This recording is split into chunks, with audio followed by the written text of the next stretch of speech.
Please welcome Iñigo Capellán Pérez to the Great Simplification. Iñigo is an industrial engineer currently doing research at the Group of Energy Economy and Systems Dynamics at the University of Valladolid in Valladolid, Spain. He holds a master's in electric energy and sustainable development, as well as a PhD in economics.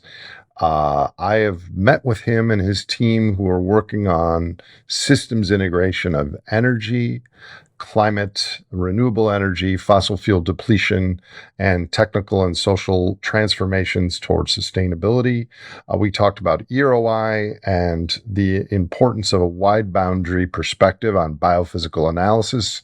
I hope you enjoy this conversation with Iñigo Capellán Pérez.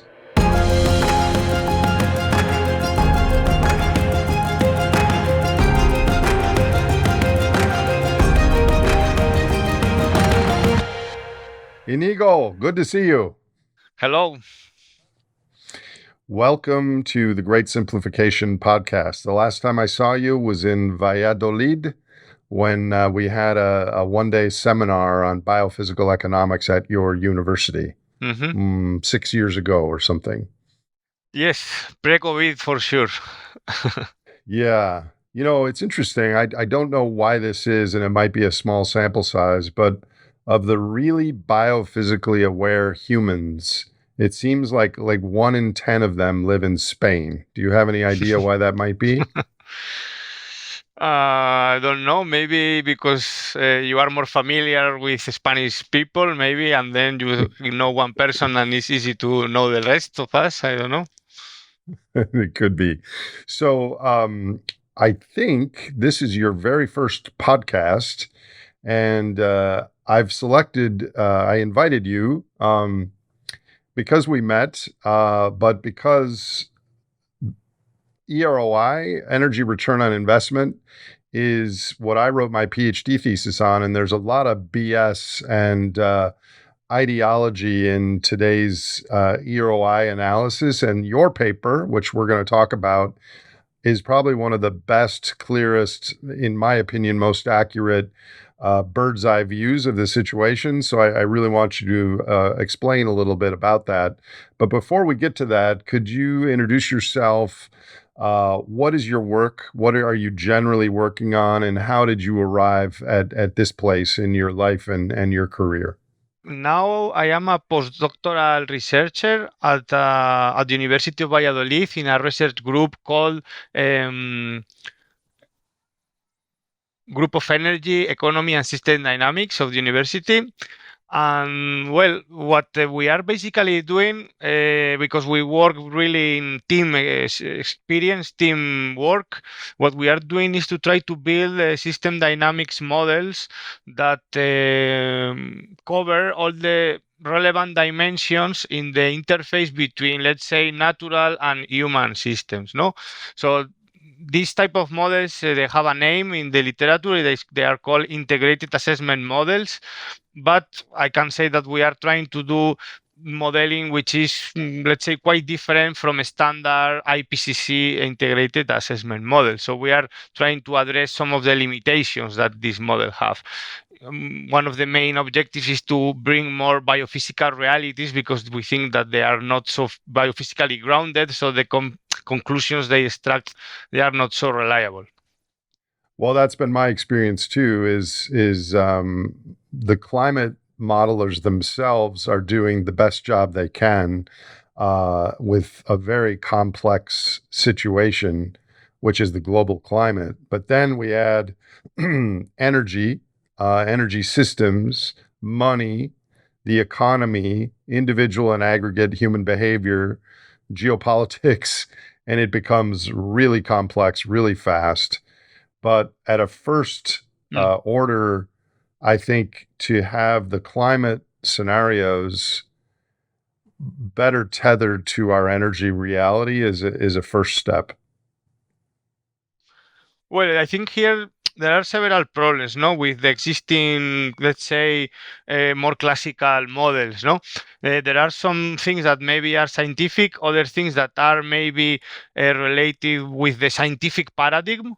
that we have. So the scientific there is a scientific paradigm, and then even if you have dozens or hundreds of integrated assessment models, you notice that many of them have the same founding hypothesis. No, so you have a false sense of diversity in this sense, and then also you have the problem or the issue that the IPCCs, the integrated assessment models from the IPCC, we don't have to forget the IPCC is a United Nation process. So it is embedded in current institutions. We have the governments there, and there are research. There is the research that have shown how this government can influence the scientific outcomes because the IPCC reports are not purely scientific outcomes. So it's a mix of them. I can maybe enter into detail of some of the most important things. So what you're saying is there's two challenges. One is there's groupthink in the integrated assessment models themselves because they all rely on standard assumptions. And two is there's a political ceiling on what might be said and understood, which I think applies to a lot of the things in the current human predicament. Is that correct? Yeah, I'm going to give a couple of examples not to remain so abstract. No, from the point of view Sure. of the scientific or general paradigm, the current general paradigm is that energy is very abundant in the world. I'm not now referring to specifically fossils or renewables. Both of them are very abundant. No, we had this debate some years ago with the peak oil. No, and now that maybe especially in Europe, where I am more familiar with the politics, now climate policies are being taken seriously. Climate problem. So peak oil issue is a bit less important because we want to get rid of it anyway. But for renewables, we have the same thing, no? So we always see this figure of 1 square in the Sahara that is enough to power all the world, no? And which gives the impression that we have a lot of affordable energy. So this is one scientific paradigm which has not so much interference, I will say, with the institutional framework. But I'm going to give an example where the institutional framework is key. And for anybody familiar with the IPCC scenarios, IPCC framework, we all know that the GDP per capita in the IPCC scenarios is an exogenous assumption. So the models need to be designed in a way that GDP per capita, let's say, is given. And then the models reply the question, what is the energy mix configuration I need to have to be able to grow at this rate, and so on. So, for example, we build models in which GDP is endogenous, which is what happens in reality. The GDP is the addition of all the consumption of goods and services, blah, blah, blah. So it's endogenous in reality. But because of an institutional framework for which growth is not negotiable, because even if they have several scenarios, in all of them, the GDP per capita grows in all the regions. So it's again a false, let's say, diversity. So they're building the house, which is the integrated assessment model, from the roof instead of from the floor foundation. In some sense, yes. They are fitting the request from the institution who wants to use that. So it's true that in the last IPCC report, especially the mitigation report, the framework and how it is explained and the topics they cover has changed a lot. I can also feel there is a generational, I don't know in English, relief, and a generational shift. With more young people interested about more, I would say, modern topics, but still the classical the classical integrated assessment models are there. These are models very complex. You need decades to build them, so it's difficult to, let's say, from one day to the other change them, or there is an enormous inertia in this scientific process. So my understanding is that in the integrated assessment models, there is not a single scenario that has economic growth declining from here until 2100. There are one or two scenarios where growth peaks in 2070, in 45 years from now, and then declines into 2100. But still, all of it is growth, net growth from here to 2100. What would happen if the United Nations IPCC or any global governing body produced research that showed declining GDP? Wouldn't that be so politically huge of a line to cross? Because then the question becomes, oh, if that's going to happen, then maybe energy security becomes more important than low carbon progress. What are your thoughts on that, Iñigo? Well, this decline in GDP could happen because of two different things. It could be the reflection of a recession, let's say a catastrophe or a crisis scenario. And for example, our models typically are able to produce this in baseline business as usual scenarios in which there are no strong actions to try to avoid ecological collapse. Then you get these recession scenarios. So this will be one option, and the other one will be to have a reduction in GDP because there is implemented an idea of post-growth or degrowth scenario, in the sense, as I understand it, in the sense of a planned reduction of the size of the economy to reduce the environmental footprints, but trying to maintain or even increase well-being. So I think on the one hand, politicians in general want to show that they have the control of the situation. So maybe they will not be willing to show these recession scenarios because then people will be afraid, no? And then if they are afraid, they could do things that they will be less controllable. I think this is one part of the story. Another part of the story could be that it is also, I think, that the mainstream is dominated by the idea of green growth. No, so this last week was the conference Beyond Growth. I think is the official name in the EU in Brussels. I don't know if the news went to the other side of the ocean, but I watched several of the this is presentations. Okay, so this is not the first conference about this. There was at least one more. I was present. I don't remember now the year.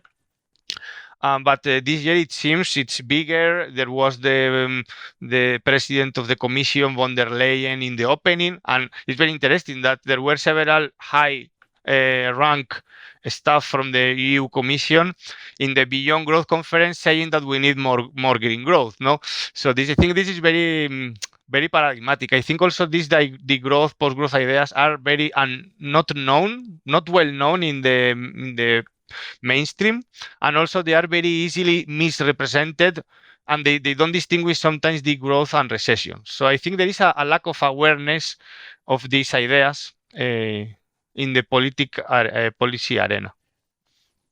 Your papers clearly imply that a degrowth scenario is going to happen from your first scenario because of energy and biophysical limits, not a political choice.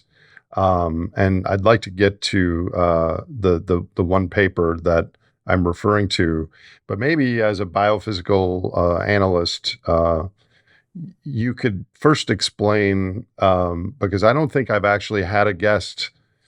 You're going to be my 80th episode. I haven't had anyone that specifically talked about energy return on investment and how important it is or how not important it is. Could you just explain to a layperson that isn't aware of this, what is EROI?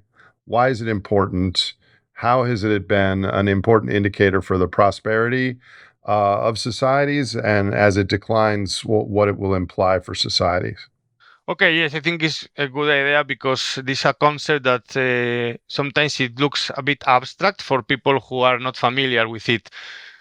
So yes, basically ROI is the acronym of energy return on energy invested, and the name is trying to refer to the return of investment from the financial world, no?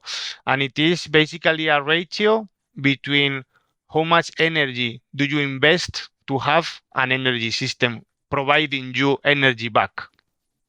So here the idea is that you want to build an energy system that is going to provide you, I don't know, let's say 100 energy units over its lifetime.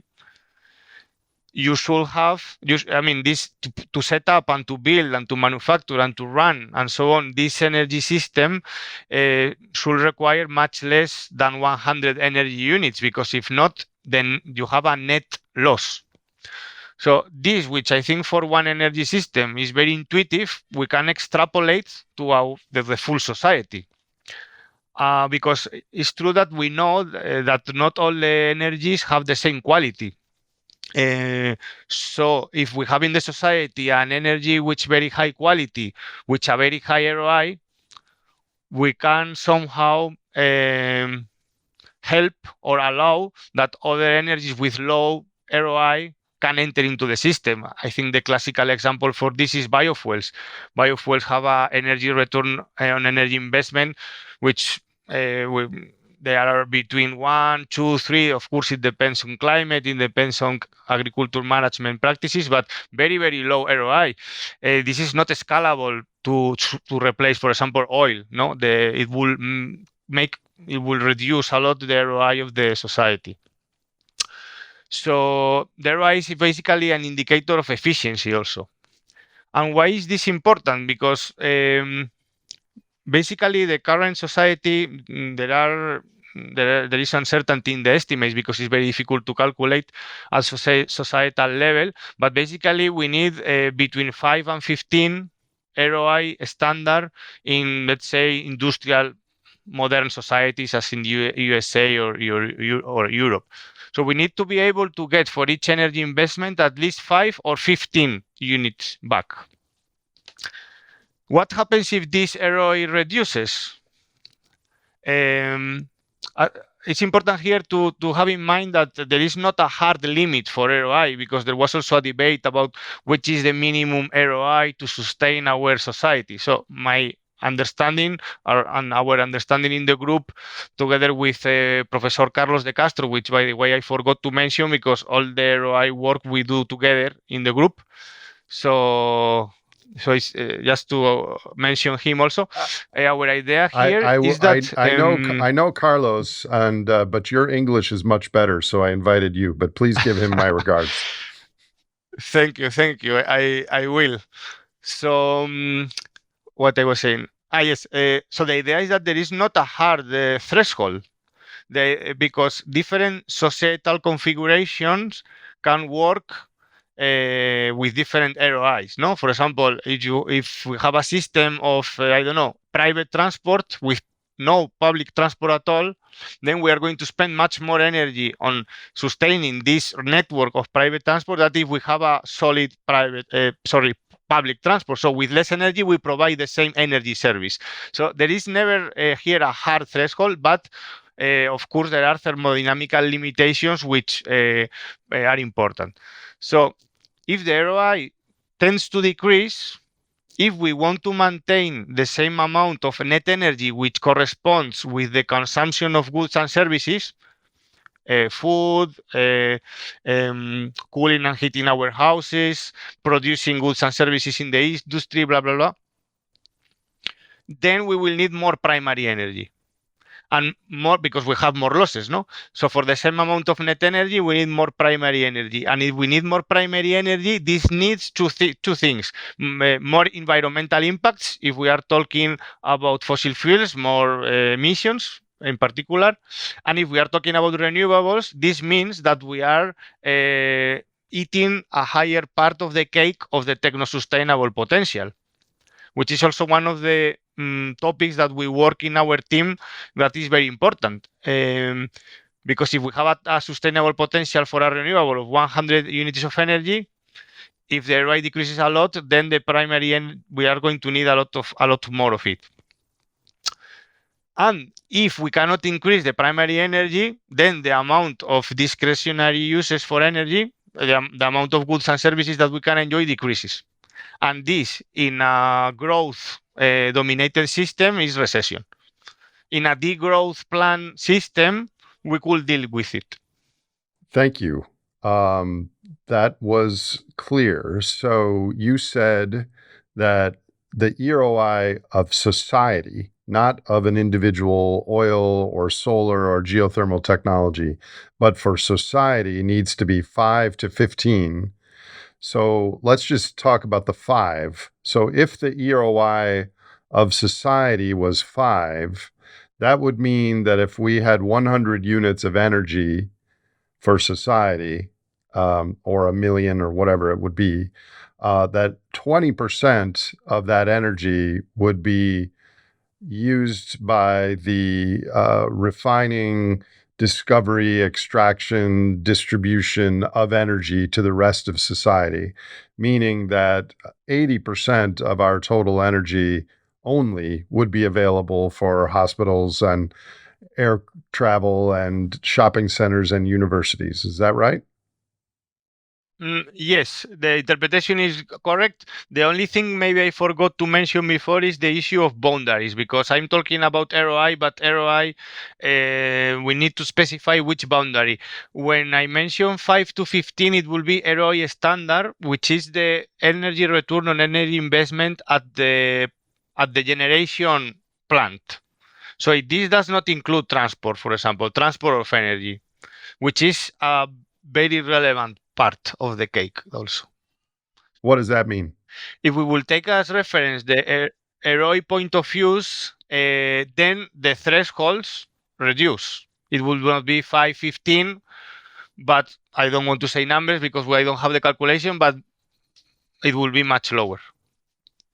It would be 3 to 9 or something like that. Who knows? Yes, we will need to do proper calculation, but yes, it will be lower. So here I'm talking in ROI standard terms.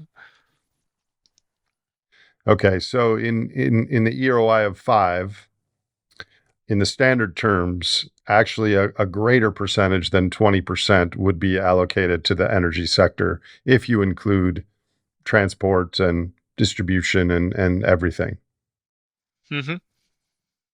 This is what I refer to as a Mordor economy, is as we grow our gross energy and our net energy stays flat or declines, it's good for GDP, but our entire system ends up being increasingly allocated to the energy and material sector to power the rest of the system.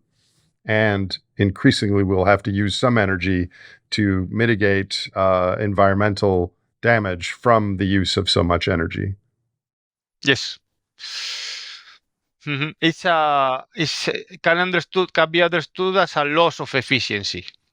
We are less efficient. We use the resources in a worse manner. So let me take a side step there, and I want to get to your paper, especially a particular graph. But there's efficiency at 3 levels. I'm just thinking out loud here. The first is the efficiency of the oil, the energy source at its point of extraction. Like you invest 1 barrel of oil and you get out 100 barrels of oil from under the earth. So that process gets more or less efficient over time. Then there's the efficiency of the point of use, like driving an electric car instead of internal combustion car, or you are more efficient by using electrical energy than waste heat. And then the third would be the human choice efficiency. I drive a big car by myself versus fitting 5 people into a small car. That has nothing to do with EROI. That has to do with the human choice of what they do with the energy once it's at their car. Does that make sense? And are there models that include all 3 of those steps? Well, Almost no model includes EROI at all. So the question about the levels is very broad Yeah. question. In general, this is, I mean, when I mentioned at the beginning that why we are developing a new integrated assessment model when there are already, I don't know, hundreds maybe out there. There are some reasons why, and one of the reasons is that we want to be able to understand what are the implications of a changing ROI in the world system. Because another of the paradigm thinking is that, especially from green growth and from the mainstream, is that in general we can do the energy transition plugging out some sources of energy and plugging in the renewables. And let's say that the rest of the system, economy, society, cities, whatever, will remain the same. But our understanding is that the transition is going to imply changes in the society and the economy. So we need to have these feedbacks feeding from the biophysical dimension to the economy. And for that, you need to design models that from the start, from the core, they are thought to take these relationships. So with that, let's go to your paper. The paper is called "Dynamic EROI of the Global Energy System in Future Scenarios of Transition to Renewable Energies." Can you give a brief overview of the paper, but specifically explain what the figure 9 is attempting to show? So this paper is the result of a lot of years of work, I will start saying. Our idea was, because as you have mentioned, the ROI literature and debate is many times many confusing. There are many people doing estimates, obtaining very different numbers. The hypotheses are not always clear. There is this lack of transparency. So we knew it was a world, how to say, especially for us that we never studied before ROI, difficult, let's say. So our idea was in a integrated assessment model we built for a European project called MEDEAS. So we had different levels of MEDEAS. We had MEDEAS World, MEDEAS EU, and then MEDEAS country level. So here we were interested into looking at the problem at the global level, because now with the global trade and so on, I don't know, in Spain we are installing a lot of PV, but if this PV is manufactured in China, but then the energy investment is done in China, and we wanted to have the global picture, not to have to deal with these trade effects. And the idea was to see what will happen with the ROI of the system in a dynamic way if we do the transition to renewables at different pace, at different rhythms. So in this figure, we have 3 lines. We have GG corresponds to green growth, and the percentage refers to the amount of renewables in the system in the year 2060. So, for example, the thick solid line is a green growth scenario which attains 100% renewables in 2060. And the other 2 scenarios are, let's say, less stringent, and we wanted to see the difference. So what we see basically here is that if we do this fast transition, which in fact is the transition we should do if we want to avoid climate change, all the time thinking in green growth perspective, we were interested into assessing the feasibility, technical feasibility of green growth. We were not interested into proposing a workable alternative in this paper. So we saw that the ROI of the system will decrease a lot and very fast. So from the levels we were talking before, something between 10 and 15, we will be something in the minimum, because there is like a rebound. I will explain now why this rebound. 3, 4, no? Just to be clear, this is the standard EOI, not the wide boundary. So that, like you said before, things like transportation and the ultimate distribution of the energy is not included in this. Well, yes. Here, the thing is that we use something in between a standard and point of views, but we are much closer to a standard because we didn't compute all the energy embedded in the grids, which is enormous. So we only took some effects related with the general system. For example, we took into account transmission losses. We took into account mm, everything related with the management of variability. So if we need to put more storage, and if we have some curtailment, because the system has a very high share of renewables, variables. So it's something in between. But I think we are closer to standard. And you were about to explain what happened in 2055, the rebound. Yeah. Yeah. So the rebound. Why this rebound? Because the renewables have a pattern of investment of energy and money very different to the pattern of investment of fossil fuels. In general, fossil fuels, you have an investment at the beginning, but then you have also significant investment that you need to do all the time to extract this energy. Basically, for oil, you need to be pumping all the time, and to pump this, you need energy, no? But for renewables, the investment, the big investment in terms of energy, money, and materials is at the beginning, is upfront investment. So you spend a lot of money, materials, and energy, even your plant has not started to provide you 1 unit of energy. And then in terms of operation and maintenance, it's much lower. So what does it happen? That if you you need to do the transition very fast, you need to put all the upfront investments now. And this is what drags the ROI of the system. And this is the reason it recovers, because when you reach 100%, you arrive like a stationary state where you only need to replace the capacities that are being decommissioned.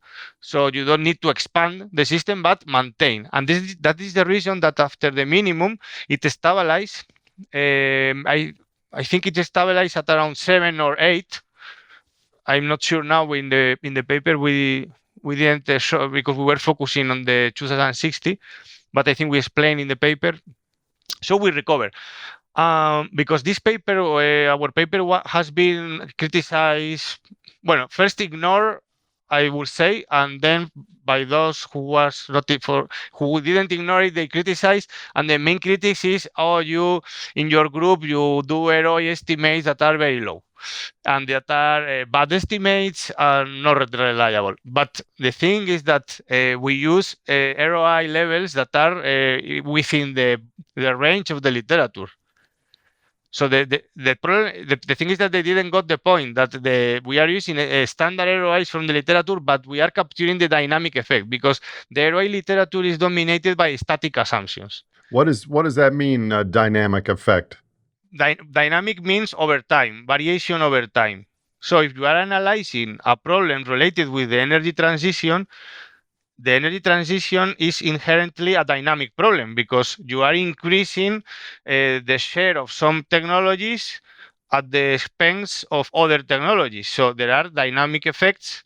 And what I explained, the pattern of investment, you have the lifetime of 25 years. It is not the same if you need to do the investment in the year one, or if you need to do it over the period distributed. No, so most ROI analysis made by the teams that, let's say, are more influential, they use static assumptions, and they don't see these dynamic issues, because their methodology is not able to see it.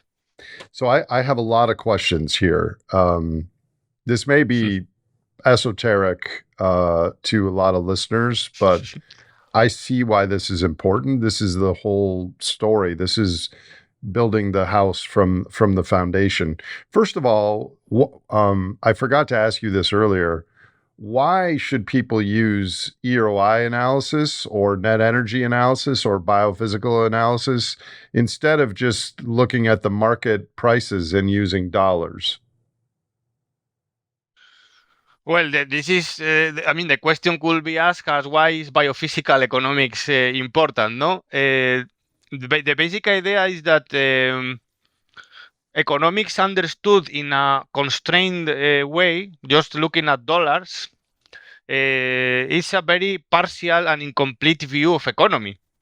So it's true that it is the dominant way of looking to the economy, but if you go to ecological economics or biophysical economics, the idea is that in order to have the complete picture, you need to have physical dimension also. You need to have kilos, you need to have cubic meters of water, you need to have tons of resources, you need to have joules of energy, because with the money you can do things that are a bit you can trick a lot, no? You can give Yep. subsidies, you can put taxes, you have inflation, the government can get in debt, but the physical reality is like the foundation, no? So our idea is the opposite. Let's represent the foundation and let's try to capture after what are the impacts in the monetary dimension, which is also important. I don't want to say that it's not Yep. important. The economy is very important, and in our models is one of the most important modules, as you said before.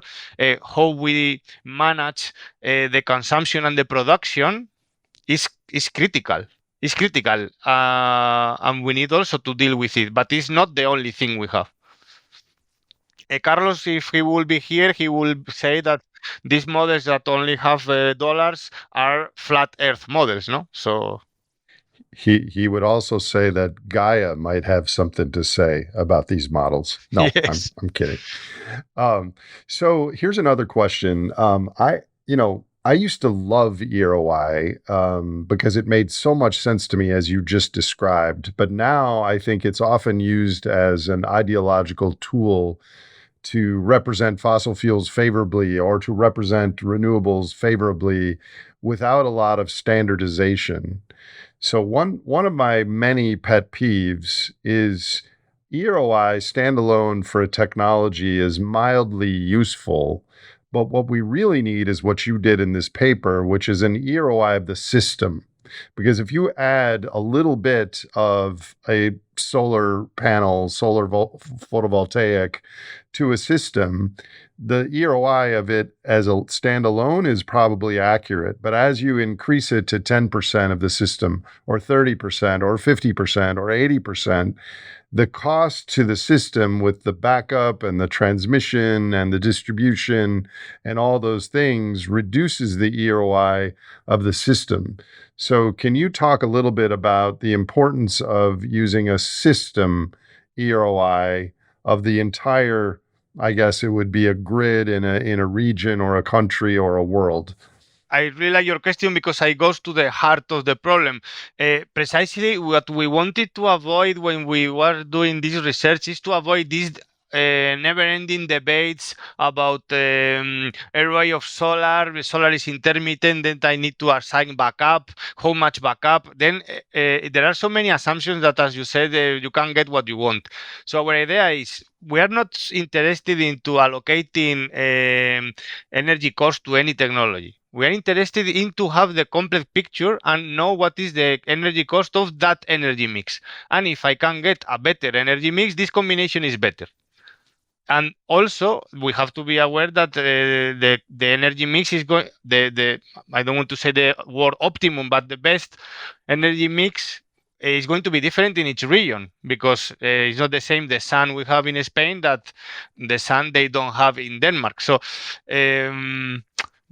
I mean, this is there are a lot of things with ROI that have not been done properly. So, why is important the ROI of the system?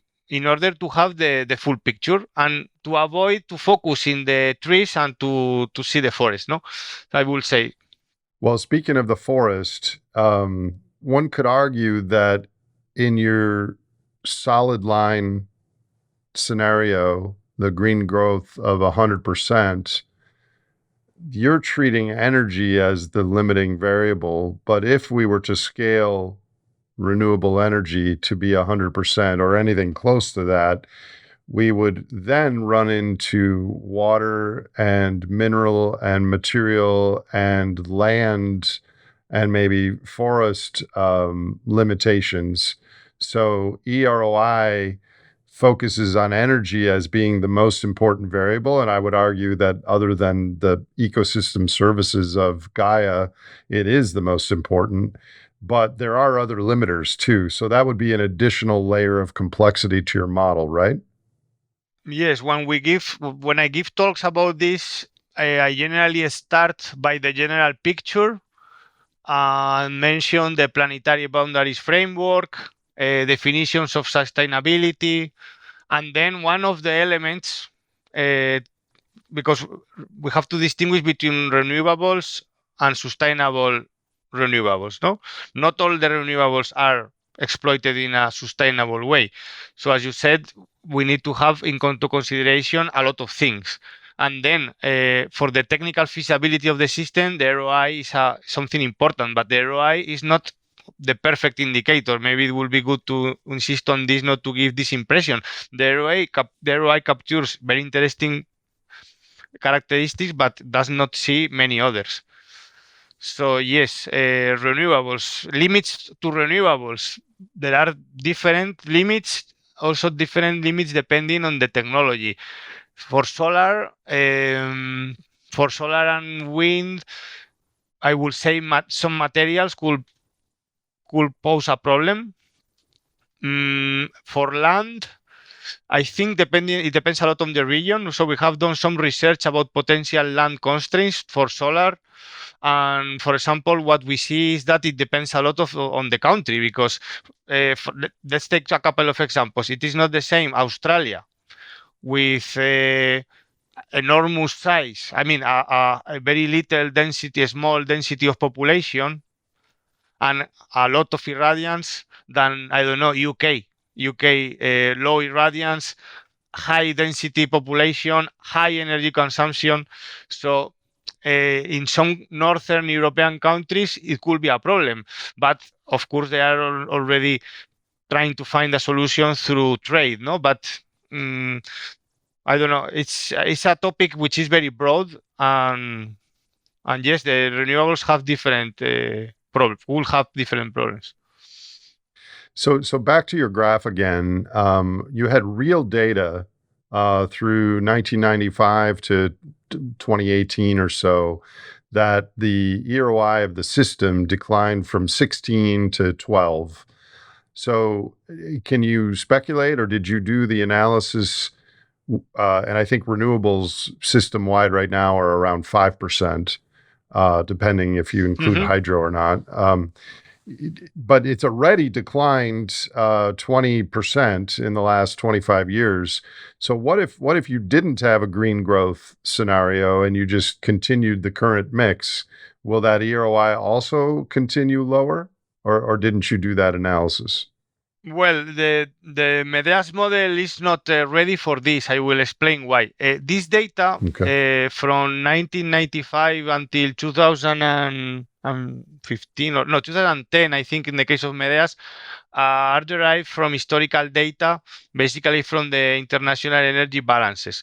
So what the model is capturing there is something that is not new, is something that has been found in other studies by, for example, Paul Brockway team, or there is also a team in France that has published some ROI estimates, which are showing that the ROI of fossil fuels over time in the last decades has a declining trend. So I think the IEA data captures this. But in Medea's, for the sake of simplicity, we did not consider that the ROI of fossil fuels decline over time, which is one of the optimistic assumptions we did in this work. I think we have a full paragraph about the limitations, and we took a lot of care that all these limitations will be biased towards overestimating the ROI, because we knew we were going to receive critics. So for us, the ROI of oil in 2010 and 2060 is the same. So this is a wrong assumption, but it was very difficult for us to project that. And we decided we already had interesting results without it, and we kept it like this. As a human you're a scientist and a human, but as a human, when you saw these graphs when they first came out of your computer, and it showed that the EROI, which you just said is probably a little overestimate from reality, got down to 3 in 2055 before rebounding. What was your reaction? I mean, I can't imagine our society could function at an EROI of 3, not remotely how it looks today. Well, I think as a human, I first thought that it was wrong. There were some errors because I mean, to our knowledge, no one has done this type of research, so you are blind. So I don't know. My intuition or my bias was telling me that it was not going to be so strong. So you'll try to find errors. You always find some errors, but in this case, I remember they were not relevant because many times you find two errors and they compensate one with the other, especially when the model is already very, very validated. And then the second thing think, and this is how I interpret this, is that the green growth story for the whole world is this is a story they are telling us. Yeah, do you think they're lying or trying to trick or do some political thing, or do you think they're energy blind? They just don't understand the I think biophysical ground up. it's ignorance. I think, in my opinion, maybe I'm not cannot talk for 100%, but of people, but for the most, I think it's ignorance. There is a status quo, a mainstream scientific paradigm, and it's one of us saying this against 10 others saying other things. So Ten, this is 10 my other impression. well-funded and supported people, by the way. So what would be, I assume the objective of your group at Valladolid would be to integrate graphs like this and the numbers that support them into the integrated assessment models to have more accurate portrayals of net zero and some of these scenarios that are very popular. Yes? Well, that will be one option. The maybe our group is really small, so it's like it's an enormous task, no, for one group. I think we should maybe devote more time for this type of strategies, but here we have to talk about how science is financed because our group is a very reduced number of professors. Most of us are our contracts are attached to projects. So, if the European Commission or the Spanish Ministry is not interested about ROI, we don't get project about ROI. So we do this on the side, or we try to do it as a subtask of a big project. So what I want to say is that we have a small capacities in the group to do this type of how to say, to be influencers, to say in modern terminology, no? So do you think the Ukraine-Russia situation has accelerated interest in this sort of realistic energy future scenarios? No, I don't. No, I think the European Union had a Green Deal package with a lot of investments for the transition, and I think this has distracted because of, you cannot have many main goals. So this has distracted the attention. I don't know. To some point, I imagine also the budget, because all the military budget is now skyrocketing. So where is this money? If we spend on this, we would not spend on other things.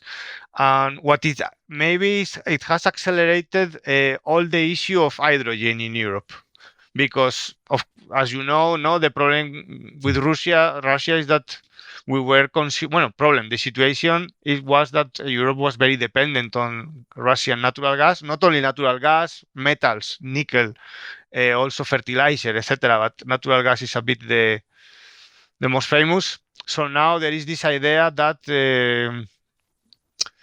which was already on the table, but now I think they are trying to boost it.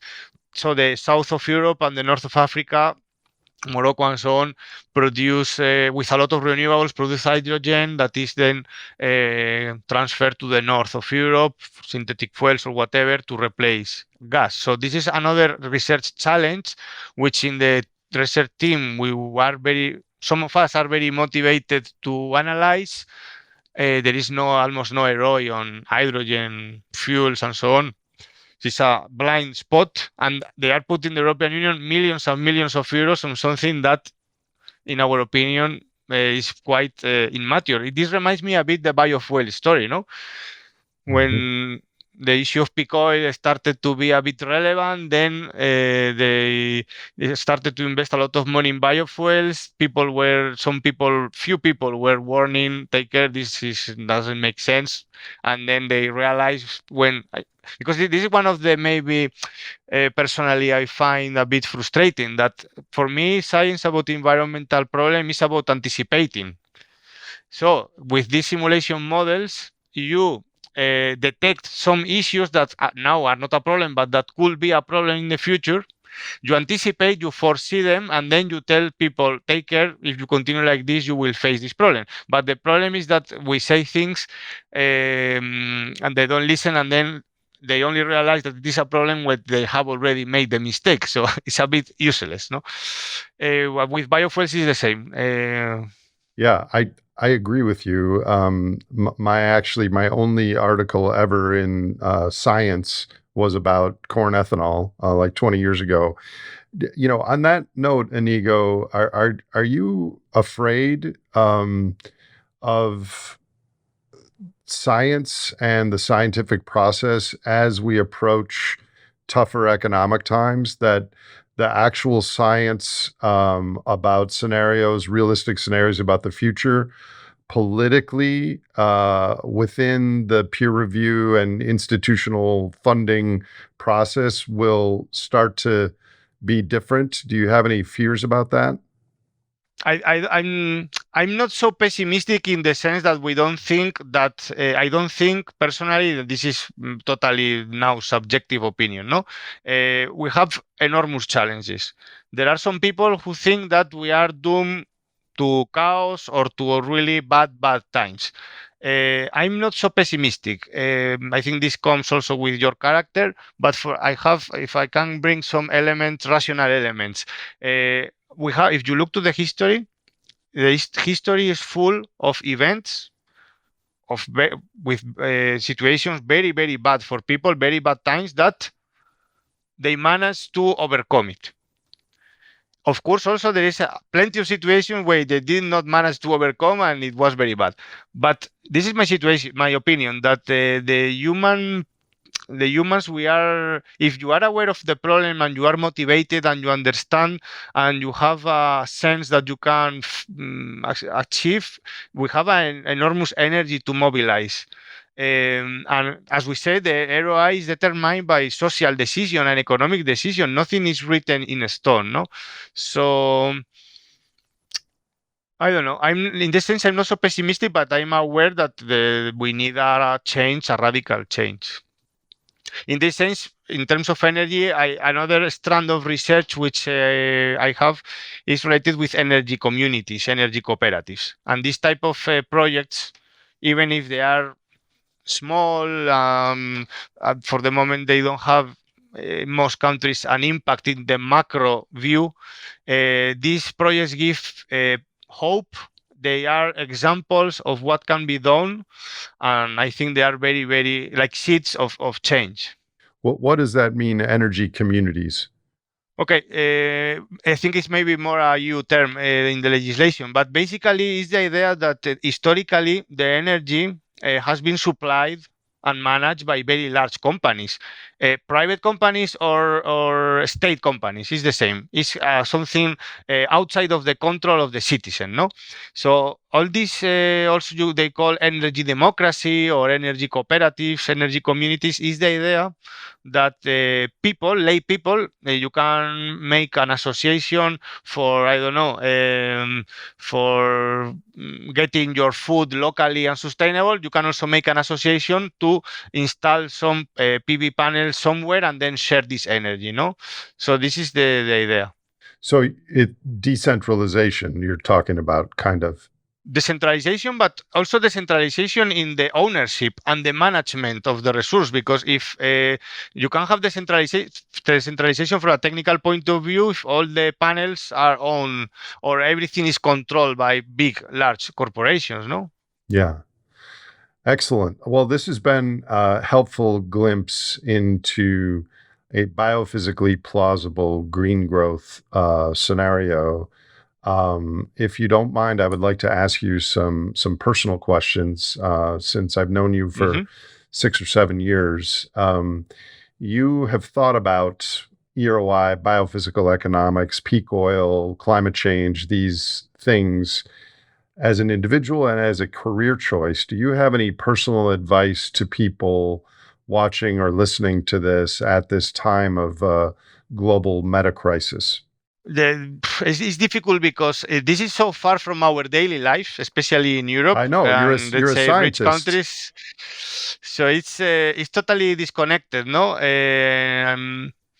So for lay people who are not interested about this or have no information, the message is hard because the message is the life we have now is temporal. It's not sustainable. Maybe if you are young, 30, 40 years, you will see these problems. Your family will see it. So that will be maybe my message, that don't give for granted what you have. This is sustain.